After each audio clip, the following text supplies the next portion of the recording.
One day, your heart will stop. And the ancient Egyptians spent 3,000 years mapping exactly where you'd go next. So let's take a journey through the eyes of someone in ancient Egypt watching the world go dark. This is what they believed waited on the other side.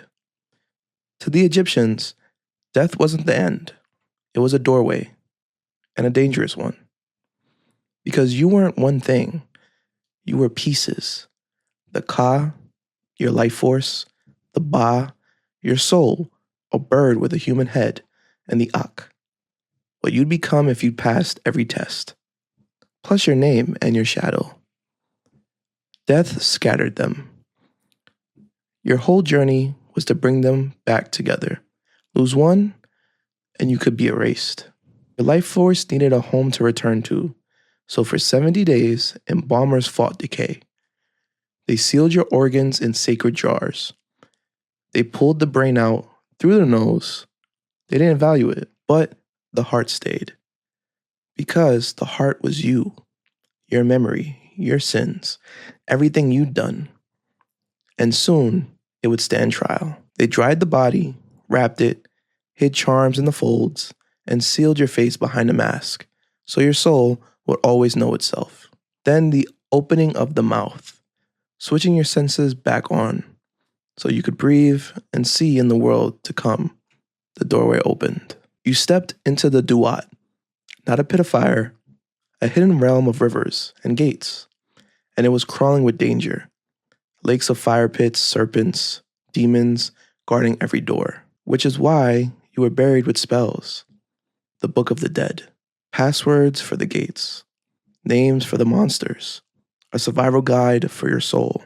At each gate, the guardian demanded its name, know it, and the gate opened, deeper and deeper, until you reached the Hall of Two Truths.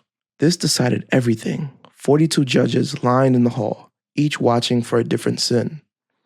Anubis tended the scales. Thoth stood ready to record a verdict that couldn't be appealed. And Osiris, murdered, then resurrected, waited to deliver your fate. And he understood death better than anyone. First you spoke the negative confession. I have not stolen. I have not lied. I have not killed. 42 denials, one for each god. But words are easy. So came a test words couldn't fool. They placed your heart, the record of your whole life, on one side.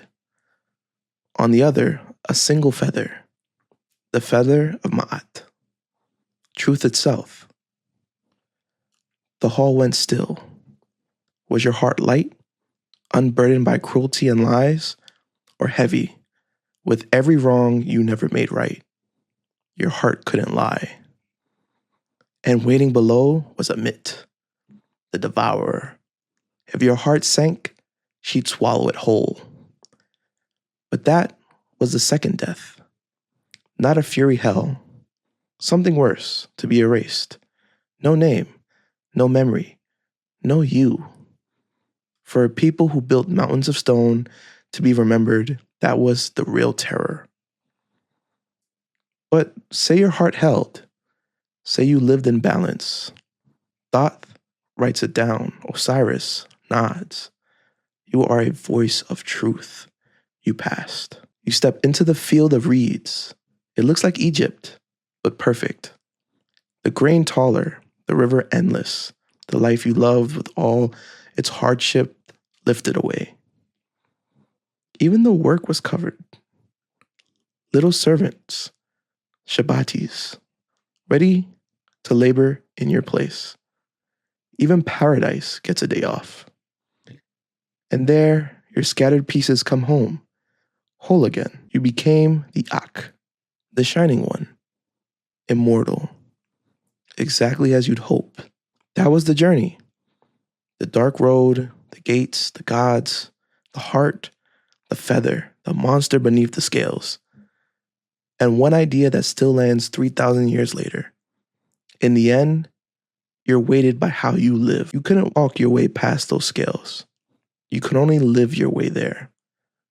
So, if your heart were on them tonight, would it be light?